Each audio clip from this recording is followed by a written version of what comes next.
19वां अध्याय प्रारंभ करते हैं।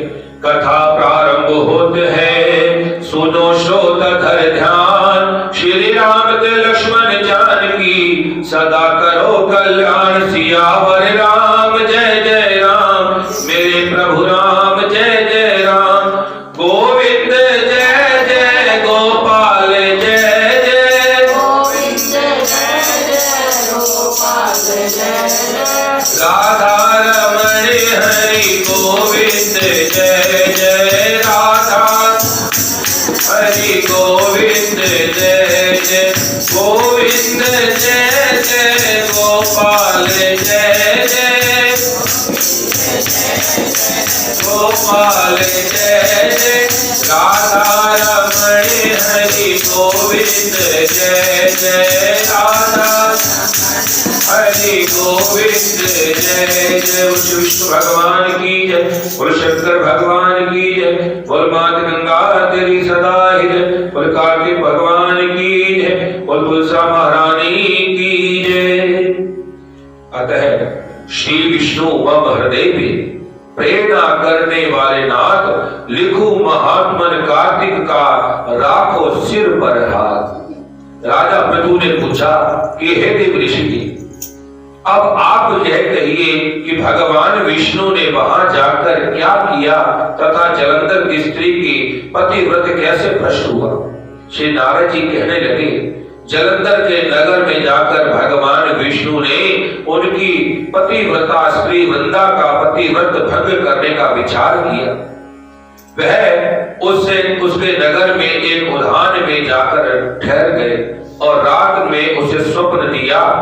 वह उनकी माया से अद्भुत कार्य पद्धति थी और उनकी माया द्वारा जलंधर की स्त्री पतिव्रता वृंदा ने रात में स्वप्न देखा कि उसका पति नग्न होकर सिर पर तेल लगाए महिष पर चढ़ा है। वह काले रंग के फूलों की माला पहने हुए है तथा उसके चारों ओर हिंसक जीव है। वह सिर मुड़ाए हुए अंधकार में दक्षिण दिशा की ओर जा रहा है। उसने अपने नगर में समुद्र में डूबा हुआ देखा और इस प्रकार बहुत से भयानक सपने देखे। फिर तुरंत ही वह जाग पड़ी और स्वप्न के संबंध में विचार करने लगी। इतने में उसके सूर्य उदय होते हुए देखा तो सूर्य के उस एक छिद्र दिखाई दिया तथा वह कांतिहीन था। उसने अनिष्ट जाना और भयभीत होकर रोने लगी, रुदन करने लगी। वह छज्जे पर गई, अटारी पर चढ़ी, भूमि पर उतरी, मगर उसे कहीं भी शांति प्राप्त नहीं हुई। फिर वह अपनी दो सखियों के साथ लेकर उपवन में गई, परंतु वहां भी उसे शांति प्राप्त नहीं हुई। फिर वह जंगल में निकल पड़ी, वहां भी उसे चैन नहीं आया। वन में उसने सिंह के सामने दो भयंकर राक्षसों को देखा, जिससे वह अत्यंत भयभीत होकर वहां पर भागने लगी। उसी समय वहां अपने शिष्यों सहित एक तपस्वी आ रहे, तो वृंदा ने उनके पैरों में हाथ लगाकर उनसे अपनी रक्षा के लिए याचना करने लगी। मुनि ने एक ही हुंकार से उन दोनों राक्षसों को वहां से भगा दिया। वृंदा को आश्चर्य हुआ कि वह भय से मुक्त हो मुनि को हाथ जोड़कर प्रणाम करने लगी, कृतज्ञता का ज्ञापन ज्ञान से किया।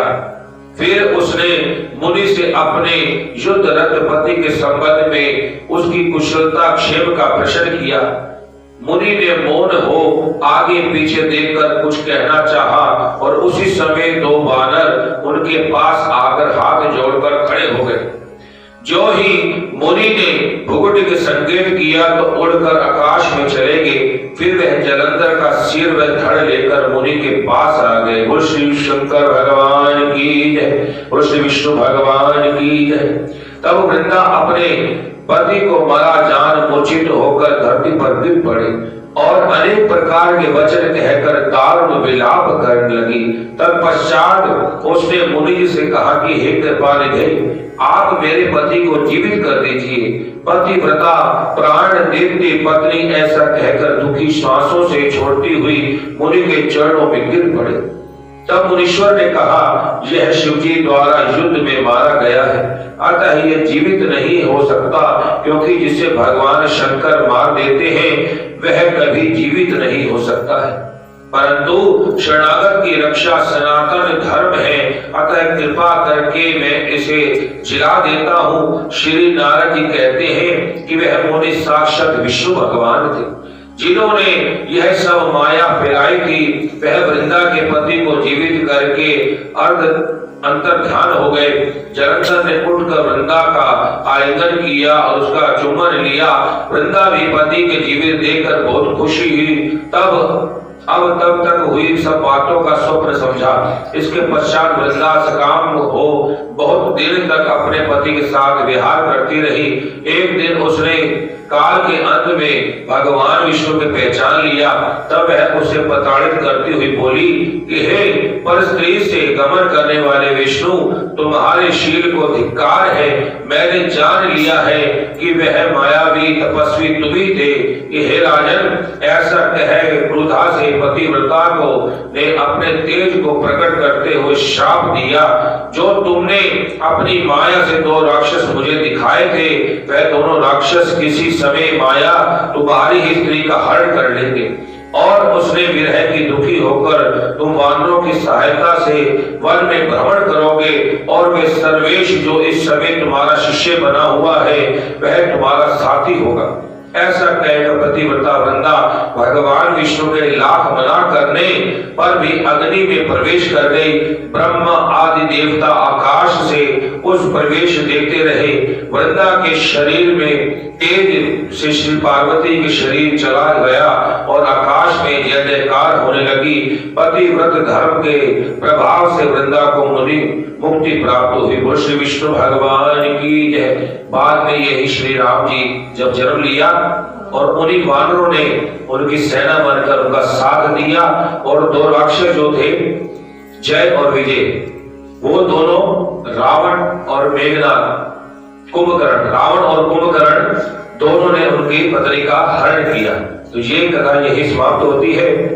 कथा विसर्जन होते हैं, सुनो श्रोताधर ध्यान। श्री राम लक्ष्मण जानकी सदा करो कल्याण। सिया